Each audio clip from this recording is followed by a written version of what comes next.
அழிவின் விளிம்பில் உள்ள அரிய வகை கழுகுகளை காப்பாற்றுவதற்கான தீர்மானத்தை கோவை மாவட்ட கிராம சபை கூட்டங்களில் கொண்டு வந்துள்ளதற்கு பறவை ஆய்வாளர்கள் வரவேற்பு தெரிவித்துள்ளனர். இந்தியாவில் 33 வகையான கழுகினங்கள் உள்ளன. இதில் 9 வகையானது பிணந்தின்னி கழுகுகள். தமிழகத்தில் 4 வகையான கழுகினங்கள் காணப்படுகின்றன. நீலகிரி மலைப்பகுதிகளில் தற்போது குறைந்த அளவு கழுகுகள் தான் காணப்படுகின்றன.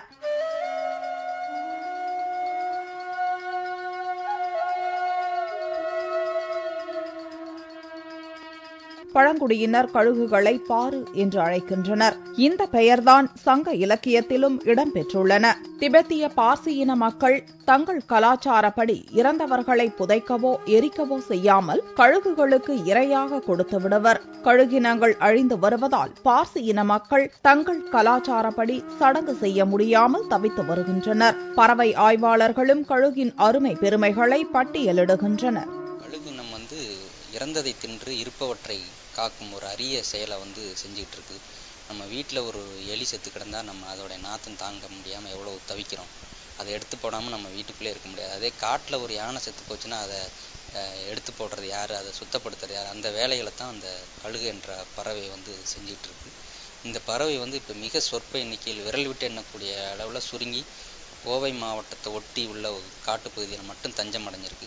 தமிழ்நாட்டில் சென்ற மாதம் வனத்துறையோடு இணைந்து கணக்கெடுப்பு மேற்கொண்டோம்.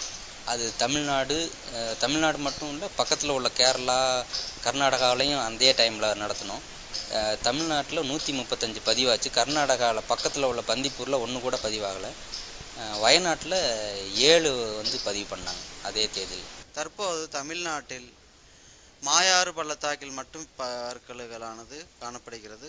ஒயிட் பேக்ட் என்னும் வெண்முதுகு பாரு, இரண்டாவது நீண்ட அலகு பாரு அல்லது லாங்பில் வல்ச்சர், இனி ஒன்று king vulture or red vulture அல்லது ராஜாளி பாரு என்று தமிழ் கூறுகிறோம்.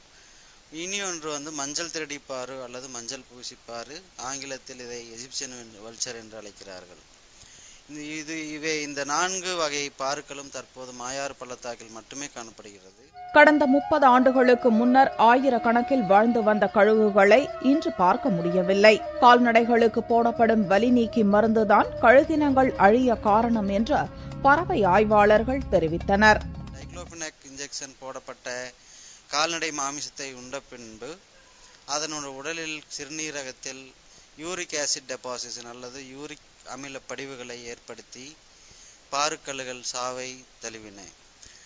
அதற்கு மாற்று மருந்தான மெலாக்சிகாமை நமது IVRI Indian veterinary research institute இட்டா நகரில் அறிஞர்கள் ஈடுபட்டு மெலாக்சிகாம் கொடுத்து மற்ற விலங்குகளையும் பரிசோதித்தனர்.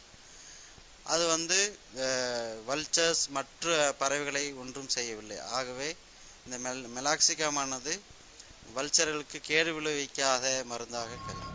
இந்நிலையில் லோக்சபா தேர்தல் முடிவுக்கு பின்னர் ஜூலை 1ஆம் தேதியான ஞாயிற்றுக்கிழமை அன்று கோவை மாவட்டத்தில் கிராம சபை கூட்டம் நடந்தது.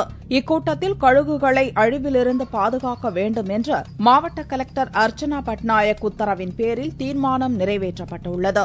இந்த தீர்மானத்தை சமூக ஆர்வலர்கள் பெரிதும் வரவேற்றுள்ளனர். கழுகு பாதிப்பை ஏற்படுத்தக்கூடிய டைக்ளோபினாக் என்னும் மருந்தை முற்றாக புறக்கணிக்க கிராம சபை தீர்மானம் ஏற்ற வேண்டுகோள் வச்சோம்.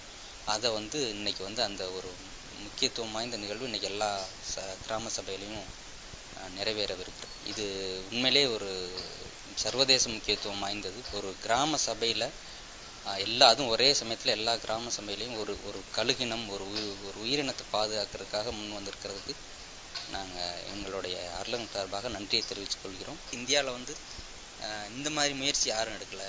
மக்கள் மன்றத்தில் முன் வச்சு அவங்கெல்லாம் அவங்கெல்லாம் சேர்ந்து காப்பாற்றினாங்கன்னா உலக வரலாற்றிலே இது ஒரு முக்கியமான நிகழ்வாகும். இதுபோன்ற விழிப்புணர்வுதான் அழிந்து வரும் அரிய வகை பறவை இனங்களை பாதுகாக்க உதவும் என்று சமூக ஆர்வலர்களும் பறவை இன ஆய்வாளர்களும் நம்பிக்கை தெரிவித்துள்ளனர்.